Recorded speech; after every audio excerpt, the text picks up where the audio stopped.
The bitter November wind cut through the thin cardboard shelter like a knife as 12-year-old Marcus and his twin sister Maya huddled together beneath the overpass.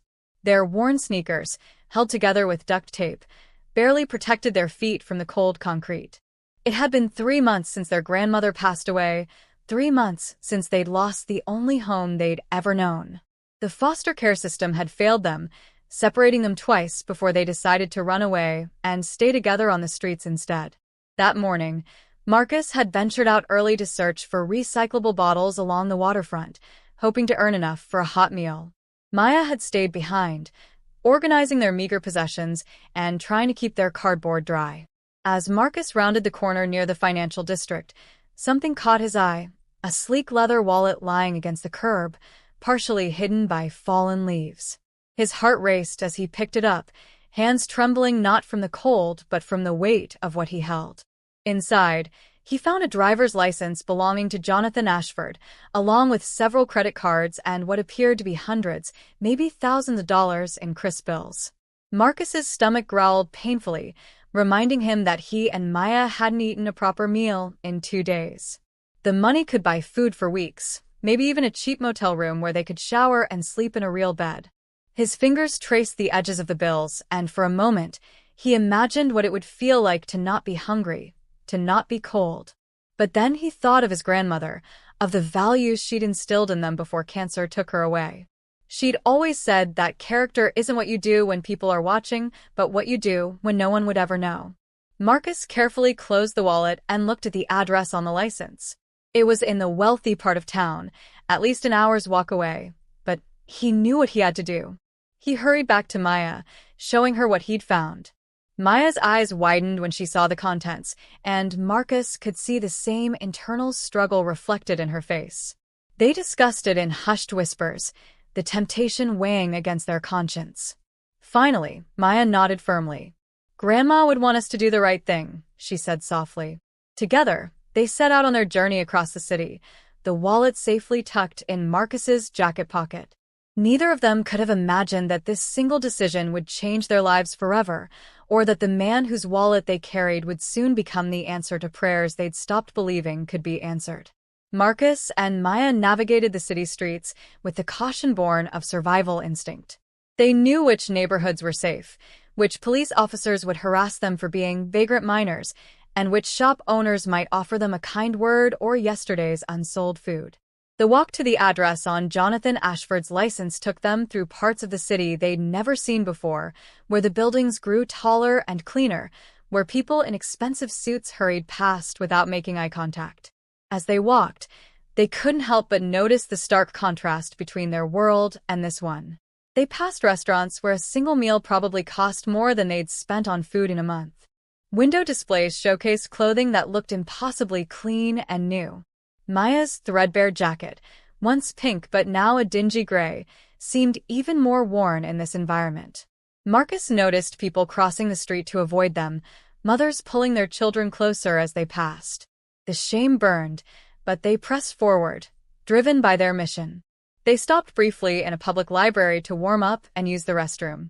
The librarian, a kind-looking woman with gray hair, didn't chase them away like so many others had. She even brought them cups of hot water, and Maya gratefully used it to warm her frozen fingers. Marcus took the opportunity to look up Jonathan Ashford on the public computer. What he found made his breath catch in his throat.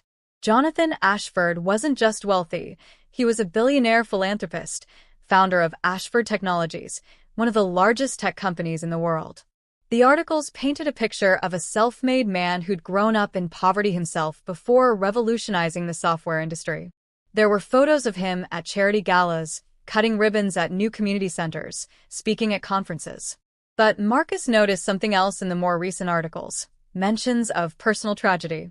Ashford's wife and young daughter had died in a car accident 5 years ago, and since then, he'd become increasingly reclusive, channeling his grief into his work and philanthropy. Maya looked over Marcus's shoulder at the screen, her eyes wide. "That's whose wallet we have," she whispered. "Marcus, that money in there could probably feed us for a year." Marcus swallowed hard, his resolve wavering for just a moment before strengthening again. "Which is exactly why we have to return it," he said firmly. "If we keep it, we'll always know we're thieves. Grandma didn't raise thieves." Maya nodded, squeezing her brother's hand. They thanked the librarian, who smiled warmly and pressed a protein bar into each of their hands before they left. As they approached the affluent neighborhood where Ashford lived, they grew increasingly nervous. Would they even be allowed past the security guards? Would anyone believe that two homeless kids had found a billionaire's wallet and simply wanted to return it? But they'd come too far to turn back now. With their hearts pounding and their stomachs churning with anxiety, they approached the imposing gates of what the address indicated was Jonathan Ashford's private residence. The Ashford estate loomed before them like something from a fairy tale, but not the kind where dreams come true, the kind where poor children get turned away at the door. The iron gates stood at least 12 feet high, flanked by stone pillars with security cameras that swiveled to track their approach. Beyond the gates, a winding driveway disappeared into a landscape of manicured gardens and ancient oak trees. The mansion itself was barely visible in the distance, a sprawling modern structure of glass and steel that seemed to reflect the late afternoon sun like a beacon of unattainable wealth. Marcus and Maya stood before the intercom system, suddenly very aware of their appearance. Marcus's jeans had holes in both knees, not the fashionable kind, but the kind earned from sleeping on concrete and running from trouble. Maya's hair, once kept neat in the braids their grandmother had carefully maintained, was now tangled and tucked under a stained baseball cap they'd found in a donation bin. They looked at each other, and Maya gave her brother an encouraging nod. With a trembling finger, Marcus pressed the call button. The intercom crackled to life, and a crisp, suspicious voice answered. "State your business." Marcus cleared his throat, trying to sound confident despite his nervousness. "Hello, my name is Marcus Johnson. My sister and I found a wallet belonging to Mr. Jonathan Ashford. We'd like to return it to him." There was a long pause, and they could almost hear the skepticism through the speaker. "Wait there," the voice finally said. Several minutes passed in uncomfortable silence. Marcus and Maya stood shifting their weight from foot to foot, trying to keep warm as the sun began to dip lower in the sky. They noticed a neighborhood security patrol car slow down as it passed, the officer inside eyeing them suspiciously. Maya moved closer to her brother, and Marcus felt a protective surge wash over him. They'd faced so much together, sleeping in abandoned buildings, evading social services, protecting each other from the darker elements of street life. But standing at these gates, they'd never felt more out of place. Finally, the gates began to swing open with a mechanical hum. But instead of being invited in, a security guard in a crisp uniform walked out to meet them. He was a large man with a stern expression, and he looked them up and down with barely concealed contempt. "The wallet," he said simply, holding out his hand. Marcus instinctively clutched his jacket, where the wallet was hidden. "We'd like to return it to Mr. Ashford personally," he said, his voice stronger than he felt. The guard's expression hardened. "Mr. Ashford doesn't meet with people off the street. Hand over the wallet, and you can be on your way. There might be a reward." The way he said "people off the street" made it clear what he thought of them. Maya's face flushed with shame and anger, but Marcus remained steady. Something told him that if they gave up the wallet now, they'd never know what might have happened if they'd pushed just a little harder. "Please," Marcus said, looking the guard directly in the eye. "Just tell him that two kids found his wallet and wanted to make sure he got it back safely. If he doesn't want to see us, we'll understand. But at least give him the choice." The guard stared at him for a long moment, perhaps surprised by the dignity in the boy's voice, before speaking into his radio. Jonathan Ashford stood in his study, staring out the floor-to-ceiling windows at his vast estate, without really seeing it. The room was lined with first-edition books he'd never read, awards he'd never displayed, and photographs he couldn't bear to look at. His desk, a massive piece of carved mahogany, was covered with papers from his company, contracts, proposals, reports, all waiting for his attention, all meaningless. Since losing Rebecca and Emily, his wife and daughter, everything felt meaningless. He'd been in back-to-back meetings all day, barely noticing when his wallet had slipped from his pocket in the parking garage downtown. It wasn't until his assistant mentioned it that he'd even realized it was gone. Now his head of security, Patterson, was on the radio saying something about two homeless children at the gate claiming to have found it. Jonathan's first instinct was to have Patterson handle it, send them away with a reward check and a polite thank you. But something made him pause. "Sir, they're insisting on returning it to you personally." Patterson's voice crackled through the intercom. "Should I send them away?" Jonathan was about to say yes when he remembered something his wife used to say. The universe sends us teachers in unexpected packages. Rebecca had always believed in signs, in paying attention to the moments that felt different. And this felt different. "Let them in," he heard himself say. "Escort them to the front entrance. I'll meet them there." Patterson's surprise was evident even through the radio static. "Sir, they're street kids." "Are you certain?" Jonathan felt a flicker of anger at the dismissive tone. He'd grown up in a housing project, had worn secondhand clothes and gone to bed hungry more times than he cared to remember. "I'm certain, Patterson. Treat them with respect." He switched off the intercom and made his way downstairs, his footsteps echoing through the too empty house. As he approached the front entrance, he could see them through the glass doors. Two thin African-American children standing awkwardly on his marble steps, looking simultaneously defiant and terrified. They couldn't have been more than 12 or 13, twins by the look of them, with the same high cheekbones and intelligent eyes. They were holding hands, and Jonathan could see them both trembling, though whether from cold or nervousness he couldn't tell. He opened the door himself, ignoring Patterson's presence behind the children. Up close, he could see the toll that street life had taken on them. The boy had a healing cut above his left eyebrow, and both children had dark circles under their eyes that spoke of too many sleepless nights. But what struck him most was the dignity in how they carried themselves, despite their circumstances. The boy stepped forward, carefully pulling a wallet from his jacket, Jonathan's wallet, and holding it out with both hands like it was something precious. "Mr. Ashford, sir," the boy said, his voice clear despite its nervous tremor. "I'm Marcus Johnson, and this is my sister Maya. We found your wallet this morning near the waterfront. We wanted to make sure you got it back." Jonathan took the wallet, feeling the weight of something more than leather and money in his hands. He was holding proof that kindness still existed in a world that had felt dark for so long. Jonathan opened the wallet slowly, checking the contents. Everything was there, his credit cards, his license, and exactly $3,200 in cash that he'd withdrawn for a donation event. Not a single bill was missing. He looked back at the twins, at their worn clothing and gaunt faces, and felt something crack open in his chest. These children, who clearly needed every dollar, had walked across the city to return money they could have easily kept. "It's all here," he said quietly, his voice rough with emotion he hadn't felt in years. "Every dollar." Marcus nodded earnestly. "Yes, sir. We wouldn't take what wasn't ours. Our grandmother taught us better than that." The mention of their grandmother, spoken in past tense, told Jonathan volumes.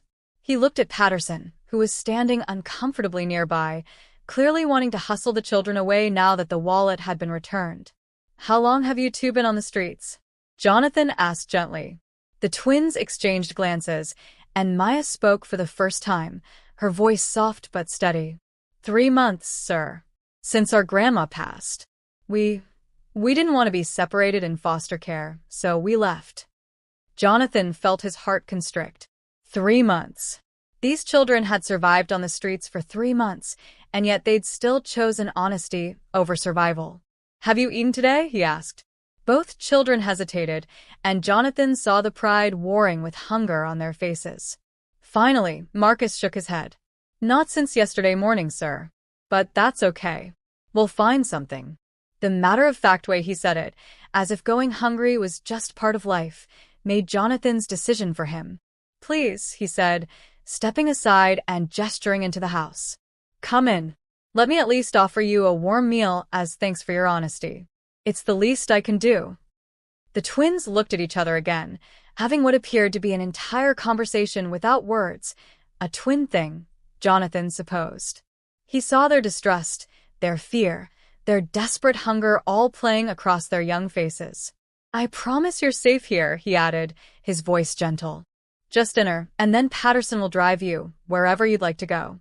You've done me a tremendous service, and I'd like to say thank you properly."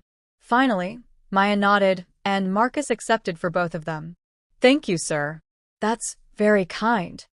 As they stepped into the marble foyer, Jonathan saw them take in their surroundings with wide eyes.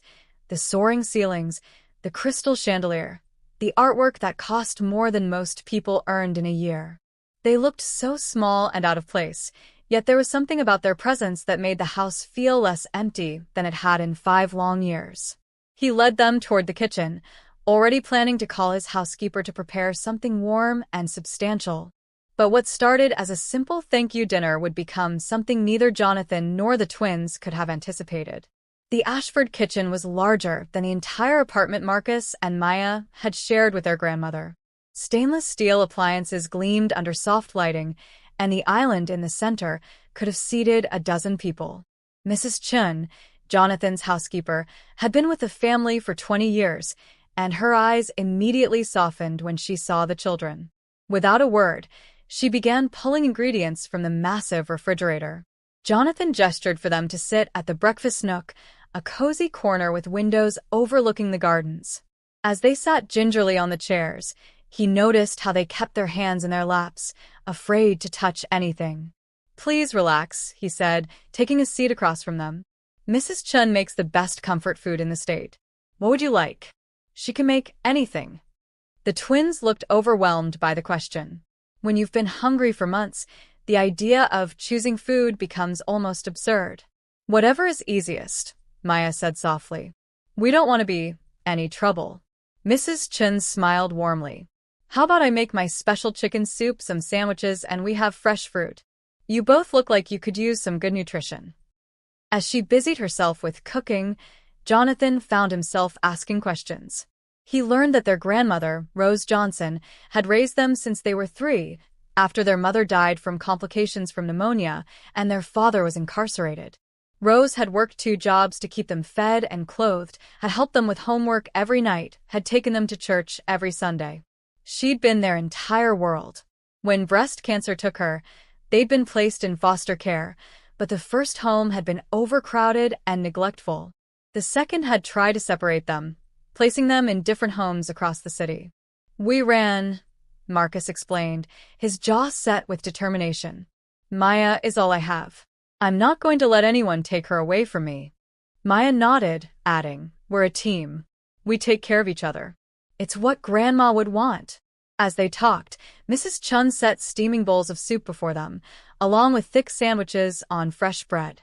Jonathan watched as they tried to eat slowly, with manners, but their hunger eventually won out, and they ate with the desperation of people who didn't know when their next meal would come. Between bites, they told him about life on the streets, the cold, the fear, the constant need to stay hidden from authorities and predators alike.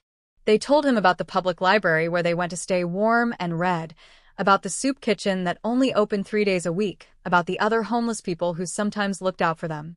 But they also told him about staying in school when they could, about Marcus's love for mathematics and Maya's talent for writing, about their dreams of going to college someday, somehow.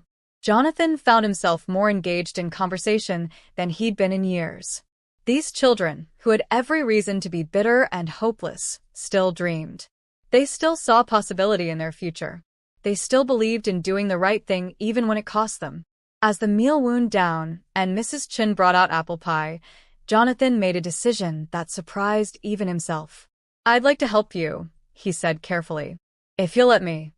The twins froze, their forks halfway to their mouths. Marcus's eyes narrowed slightly with suspicion. They'd learned to be wary of adults making promises. "Help us how?" he asked cautiously. Jonathan took a breath, knowing he was about to propose something that would change all their lives. "I'd like to make sure you have a safe place to live, that you can stay together, and that you can go to school. I have resources, and I'd like to use them to give you the chance you deserve." The twins stared at him, hope and fear warring in their expressions, neither quite able to believe what they were hearing. Maya was the first to speak, her voice trembling. "Why would you do that for us? You don't even know us." It was a fair question, and Jonathan had to dig deep for the honest answer. He looked at these two children who'd shown more character in a single morning than most. People showed in a lifetime, and felt tears prickling at his eyes for the first time since his family's funeral. "My daughter Emily would have been about your age," he said quietly, his voice breaking. 13. "She died 5 years ago, along with my wife, in a car accident." He saw the understanding and sympathy flood into the twins' faces. Before she died, Emily had this way of seeing people, of seeing the good in everyone. "She would have loved what you two did today. She would have said you were heroes." Marcus and Maya sat very still, sensing they were witnessing something profound. Jonathan continued, "I've spent 5 years angry at the world, throwing myself into work, building wealth I don't need and can't enjoy. I've forgotten what it feels like to connect with people, to care about something beyond quarterly reports and board meetings. But you two," his voice cracked completely, and he had to pause. "You two reminded me that goodness still exists, that integrity matters, that there are still people in this world worth fighting for." The tears were flowing freely now, and Jonathan didn't try to stop them. "My wife Rebecca always said that wealth was a responsibility, not a reward. She believed our job was to use what we had to lift others up. I lost sight of that when I lost her, but you've helped me remember." Maya's own eyes were glistening with tears. "Our grandma used to say something similar," she said softly. "She'd say, 'To whom much is given, much is expected.' She didn't have much, but she always shared what she had." Marcus nodded, adding, "She'd give the last of our food to a neighbor who needed it. She'd give her coat to someone who was colder. She always said that being poor wasn't an excuse to be selfish." Jonathan smiled through his tears. "She sounds like she was an extraordinary woman." "She was," the twins said in unison, then looked at each other and shared a sad smile. The grief they carried was still so fresh, so raw. Jonathan recognized it because he carried the same weight. "What if," he said carefully, "we could help each other? I've been living in this house alone, rattling around like a ghost. You need a home and someone to look out for you. Maybe we could figure out an arrangement where we all benefit." Marcus's hope was tempered with caution. "Mr. Ashford, that's really kind, but foster care didn't work out for us before. We can't risk being separated." Jonathan leaned forward, his expression intense. "I'm not talking about foster care. I'm talking about something more permanent. I'm talking about adoption." The word hung in the air between them, heavy with possibility and terror in equal measure. The twins stared at him, mouths open in shock. You want to adopt us?" Maya whispered. "Both of us." Jonathan nodded firmly. "Both of you. I can see you're a package deal, and I wouldn't dream of separating you. But I want to be clear, this isn't charity. I'm not looking for gratitude or for you to fill the hole my daughter left. That's impossible, and it wouldn't be fair to any of us to try. I'm offering a partnership, a family if you'll have me." Marcus's tough exterior finally cracked, and he buried his face in his hands, his shoulders shaking with sobs. Maya wrapped her arms around her brother, tears streaming down her own face. Through his crying, Marcus managed to say, "You really mean it?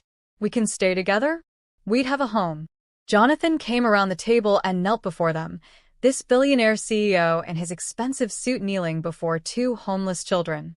"I mean it with everything I have," he said, his own voice thick with emotion. "If you'll give me a chance, I promise I'll do everything in my power to give you the life your grandmother would have wanted for you." And in that moment, 3 broken people began the process of becoming whole. The next few weeks were a whirlwind of legal proceedings, social worker visits, and adjustments that challenged all 3 of them in ways they hadn't anticipated. Jonathan hired the best family law attorney in the state, but even with his resources and influence, the system moved slowly. Marcus and Maya couldn't stay at the estate yet. Child services had strict protocols, so Jonathan arranged for them to stay at a group home with better conditions while the paperwork processed. But he visited them every single day. He took them shopping for proper clothes, marveling at how overwhelmed they were by something as simple as picking out new sneakers. He enrolled them in a private school where they could catch up on the education they'd missed. He sat with them as they did homework, helped Maya with her essays, worked through math problems with Marcus. Slowly, walls came down on both sides. The twins began to trust that this wasn't a dream that would evaporate. They shared more about their grandmother, their life before, their fears. Marcus admitted that he sometimes had nightmares about being separated from Maya. Maya confessed that she'd been writing letters to her grandmother in a journal, telling her about everything that was happening, hoping somehow she could read them. Jonathan listened to all of it, never judging, never dismissing their feelings. In turn, Jonathan began opening up about his own grief and loss. He showed them photos of Rebecca and Emily, told them stories about family trips and quiet mornings and the thousand small moments that make up a life together. "I'm terrified," he admitted one evening as they sat in the group home's common room. "Terrified that I won't be a good enough father to you, that I'll let you down, that something will happen and I'll lose you too." Maya reached out and took his hand, this gesture from a 13-year-old girl who'd survived on the streets. "Our grandma used to say that love isn't about being perfect. It's about showing up, even when you're scared." Marcus added, "You've already shown up for us more than anyone else in our lives ever has. That counts for something." Jonathan felt his eyes sting with tears yet again. These children had made him feel more in a few weeks than he had in 5 years. The social workers were cautiously optimistic. While Jonathan's wealth raised some questions, was this a whim? Would he lose interest? His dedication was undeniable. He'd undergone background checks, home studies, parenting classes.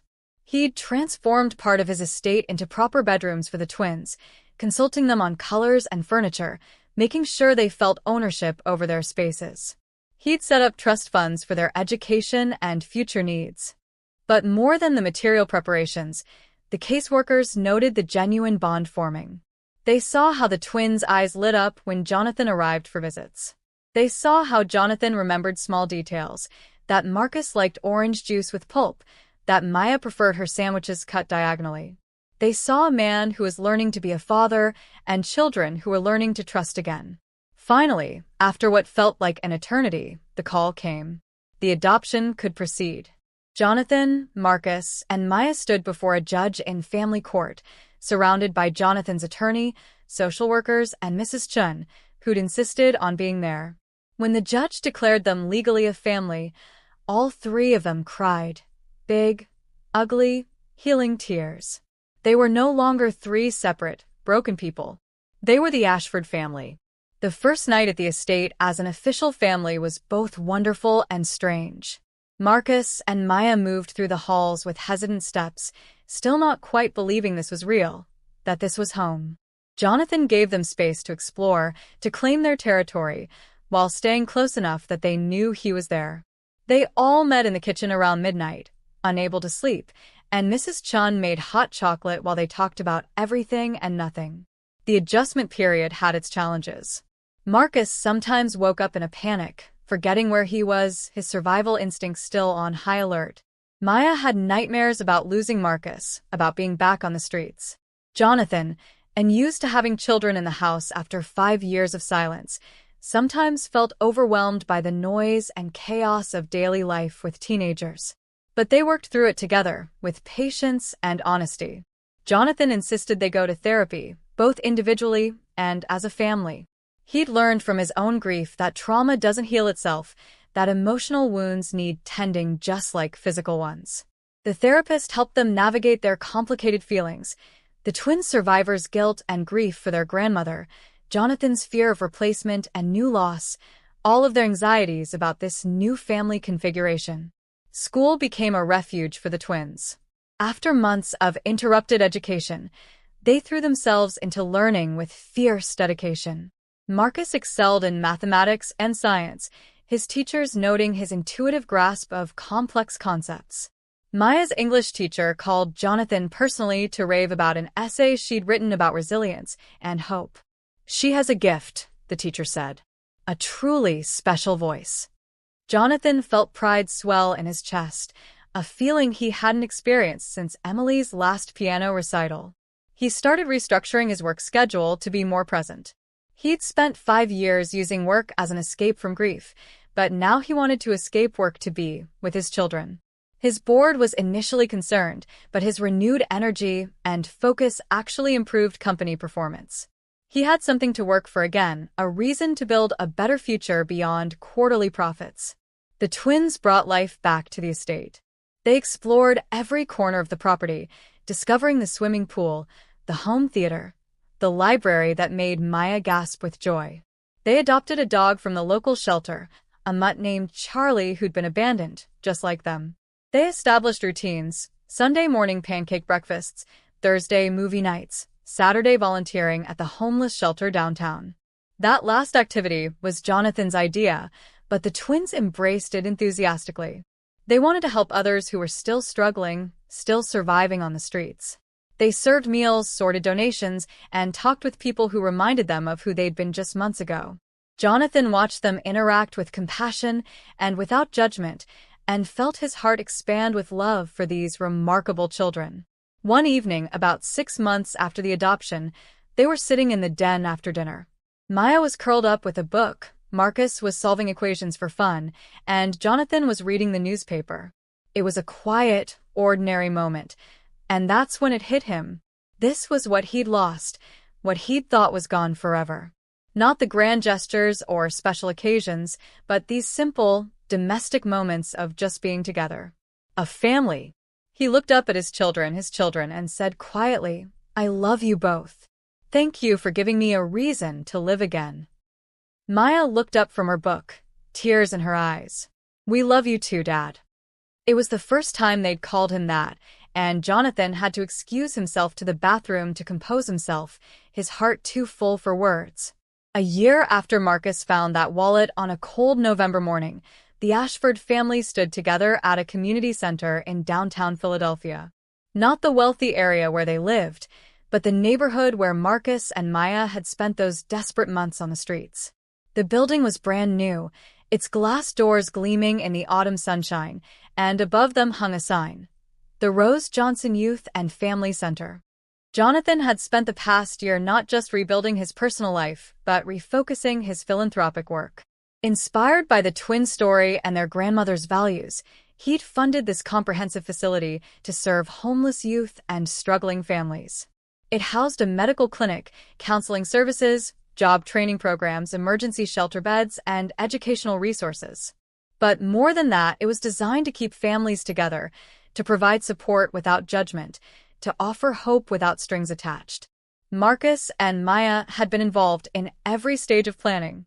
They'd insisted on certain features: showers that were private and dignified, a library with comfortable seating, lockers where people could safely store their belongings, a kitchen where families could cook meals together.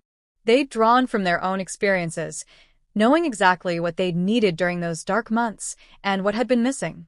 The dedication ceremony was packed with community members, local politicians, and members of the press. But Jonathan had insisted it focus not on him but on Rose Johnson's legacy and the hundreds of youth who needed help. As he stepped to the podium, he looked out at the crowd and spotted several faces he recognized from the homeless shelter where they volunteered, people whose lives might be changed by this place. 13 months ago, Jonathan began, his voice steady, I was a broken man living in a mansion that felt like a tomb. I had everything money could buy and nothing that money can't buy: love, purpose, connection, hope. I'd forgotten why wealth mattered, why building a business mattered, why any of it mattered. He paused, gesturing to Marcus and Maya, who stood nearby. Then 2 extraordinary young people reminded me. He told the story of the returned wallet, of the twins' impossible choice, of the journey that had brought them all here. They taught me that character isn't defined by circumstances, but by choices. That integrity matters even when you're desperate.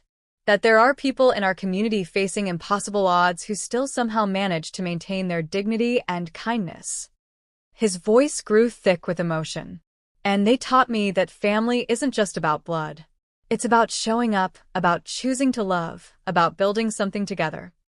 Marcus stepped forward to speak, his voice no longer trembling with uncertainty, but strong with confidence. He talked about his grandmother, about the values she'd instilled, about the importance of having support systems for youth who found themselves alone. No kid should have to choose between staying with their sibling and having a bed to sleep in, he said firmly. No kid should have to go hungry. No kid should feel invisible. This center is about making sure they don't have to. Maya followed, reading a letter she'd written to her grandmother, telling her about everything that had happened, thanking her for the lessons that had led to that moment. There wasn't a dry eye in the audience when she finished. Grandma always said that what we do echoes, Maya concluded. The kindness she showed us echoed in the choice we made that morning. That choice echoed in the life we've been given. And now we want to echo that kindness forward to make sure others have the chances we've had. As the ribbon was cut and the doors officially opened, Jonathan watched families begin to enter the center, many of them carrying that same combination of hope and fear he'd seen on Marcus and Maya's faces a year ago. He felt his children, and they were fully his children now, slipped their hands into his, one on each side. "Proud of you, Dad," Marcus said quietly. "You took what could have been just a personal story and turned it into something that will help thousands." Maya nodded. "Grandma would say you're a good steward of your blessings." Jonathan looked down at these two incredible human beings who'd saved his life as surely as he'd saved theirs, and felt a peace he hadn't known was possible. That evening, they returned to the estate, to the home they'd built together. Over dinner, they laughed about Charlie's antics, discussed Marcus's upcoming math competition and Maya's submission to a writing contest, planned their upcoming holiday trip. It was normal, it was ordinary, and it was everything. Later, as Jonathan said goodnight to each of them, he stopped in the hallway and looked at the photos lining the walls. Pictures of Rebecca and Emily still held places of honor. They always would. But now there were new photos too. Marcus and Maya on their first day of school, the family at the beach, birthday celebrations, silly selfies, the four of them with Charlie. One photo in particular caught his eye, taken on adoption day.